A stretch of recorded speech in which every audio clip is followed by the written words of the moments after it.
Charlie Brooker and you're watching Screenwipe, a programme all about television in 2008.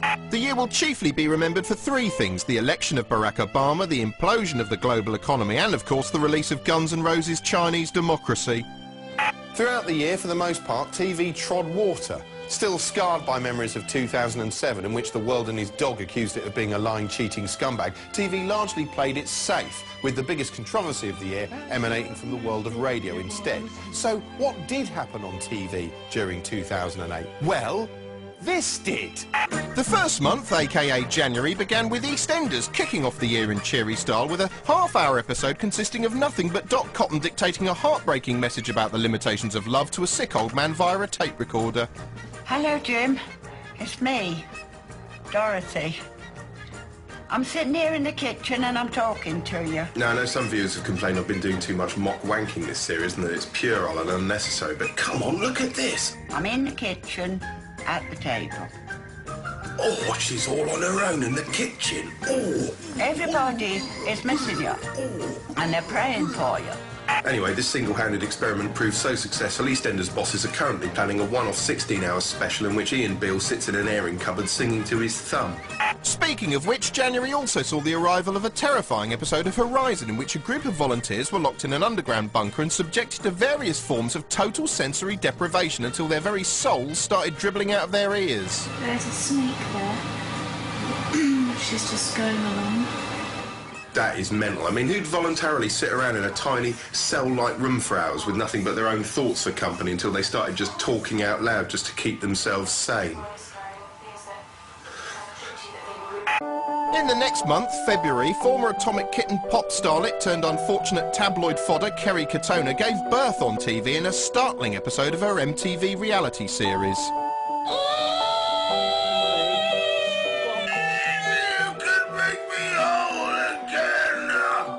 That Rock Rival show, right, it was about these, like, judges on this X Factor type show, and it was so realistic. Like, I thought it was real, you know, until, like, a mate of mine pointed out all the names on the end credits. I couldn't believe it. I was like, oh, my God. You know, they were actually played by real actors.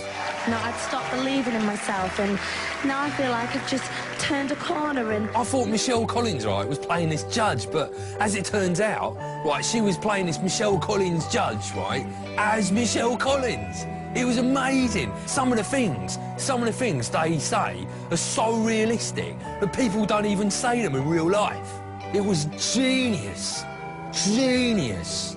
As March hauled itself over the hillside, the Duchess of Lemon Squeezers, Lady Delia Smith, returned to our screens only to appall middle-class self-appointed food guardians everywhere by having the temerity to use frozen mash and tinned mince in a series of innocuous time-saving recipes. In my bowl here, I've got some cooked mince. It's been cooked with onions and flavourings, but I didn't cook it.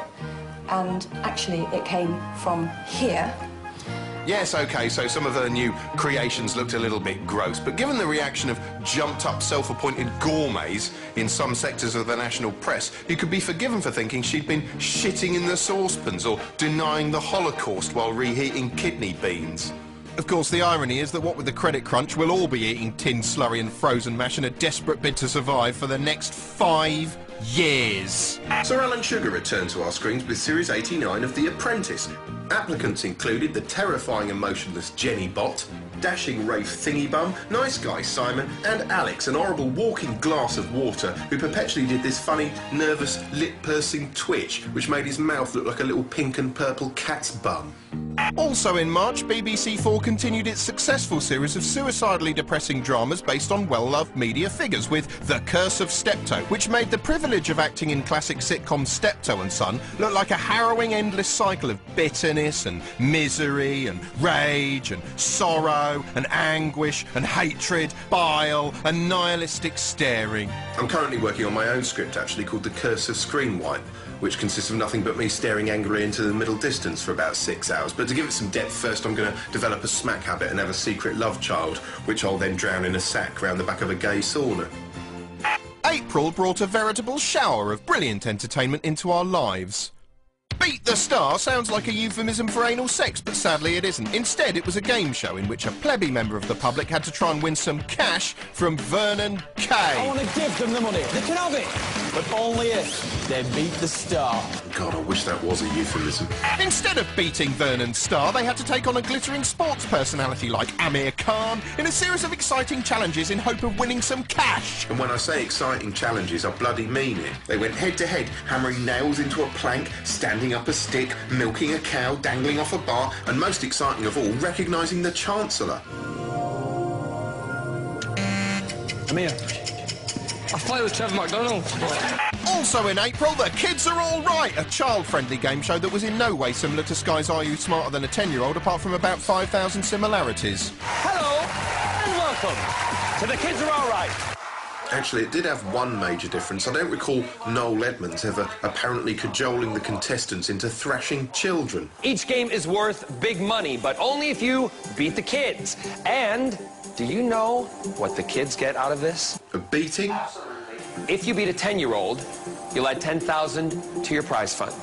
Beat a 15-year-old, and you'll add $15,000. Fuck it, come on, I'll do 2 5-year-olds for a tenner. Will anyone beat the kids? Anyway, when Barrowman wasn't doing that, he was shouting every line at the top of his lungs like he was trying to give the country next door tinnitus. Information overload! You know. Overrule! Ah! That's Alex. That is correct. The kids are all right. Jesus! It's the correct answer! Jesus Christ! In May, Sky One answered the prayers of a yearning nation by reviving the most fondly remembered TV show of all time.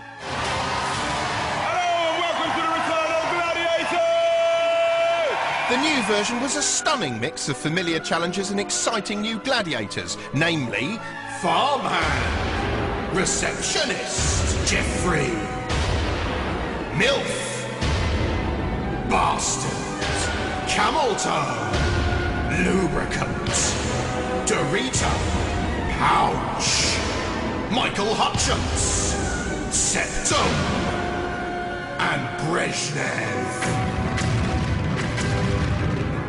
Actually, those weren't their real titles. Instead, as per tradition, all the male gladiators had names that made them sound like gay nightclubs, and they were all dressed like backing dancers at an Erasure concert.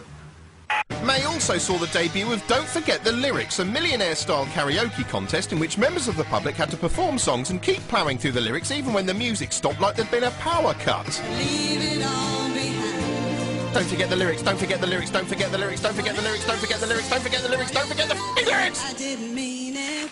Clearly, this was so entertaining, ITV wanted a piece of the action itself, so it quickly introduced Who Dares Sings, which was, as unlikely as it sounds, a poor man's Don't Forget the Lyrics, fronted by squawking fun commandant Denise Van Schoutem and Ben Shepherd, a man with less personality than a wireframe diagram of a dentist's chair. Aside from some devastatingly shit performances, Spread my wings and fly away. I believe I can soar. it also contained horrific mass sing-alongs, essentially a nightmare vision of Britain's inevitable future in which every citizen is herded into a studio at gunpoint and forced to take part in the X Factor. Right.